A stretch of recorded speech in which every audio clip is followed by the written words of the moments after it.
അല്ല, കുമ്മാട്ടിക്കളി എന്ന് പറയുന്നത് പിന്നെ മാധവനെ സമ്മതിക്കുന്നത് ഞാൻ അത്ര നന്നായില്ല, അത് വേണ്ടിയിരുന്നില്ല എന്നൊരു തോന്നലെങ്കിൽ ഇപ്പോഴെങ്കിലും ഉണ്ട്. ഞാൻ കുറച്ച് ഓവറായില്ലേ? I don't want to speak too much about the truth. എൻ്റെ അടുത്ത് പ്രസന്റ് ചെയ്ത സിനിമ അതല്ലായിരുന്നു. മനസ്സിലായി. സ്ക്രിപ്റ്റ് പറയുമ്പോൾ ഒരു കഥയായിരിക്കും, ഷൂട്ടിങ്ങിന് പോകുമ്പോഴത്തേക്കും വേറൊരു കഥയാണ്. ഇയാളെന്താ ഇപ്പൊ ഇങ്ങനെയൊക്കെ പറയുന്നത്? അങ്ങനെ പറഞ്ഞുകൊണ്ടൊന്നും അവൻ രക്ഷപ്പെടാൻ പോണില്ല. That happens. എനിക്ക് മാത്രമല്ല ഇത് ഉണ്ടായിട്ടുണ്ട്. എല്ലാ കാലത്തും എല്ലാ താരങ്ങളും സ്വന്തം കഴിവുകേട് മറയ്ക്കാൻ ഉപകരണങ്ങളിൽ പരിചാരിക. എന്റെ cinema കുമ്മാട്ടിക്കളിയുടെ I'll be very honest, ഇല്ല അതൊരു ഓവറോൾ നല്ല ക്യാൻവസും അല്ല. തൊലിക്ക് നല്ല കട്ടിയാണല്ലേ? I did it. എനിക്കിനി പോയി മാറ്റാൻ പറ്റത്തില്ല. പക്ഷെ അന്ന് ഞാൻ ഒന്നും കൂടെ ആലോചിച്ചാൽ മതിയായിരുന്നു. അബദ്ധം പറ്റിന്ന് പറഞ്ഞാൽ മതിയല്ലോ.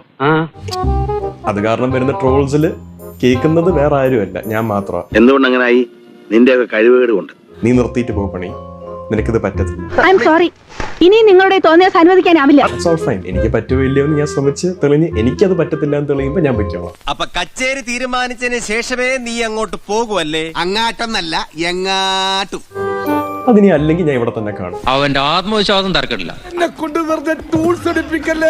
സിനിമാ പ്രേക്ഷകരാണ് എന്റെ അച്ഛനെ ഒരു സൂപ്പർ സ്റ്റാർ ആക്കിയത്. സോ അവര് തീരുമാനിച്ചാൽ എനിക്ക് അതിനുള്ള കാലിബർ ഉണ്ടെന്ന് അവര് മനസ്സിലാക്കിയാൽ maybe one day.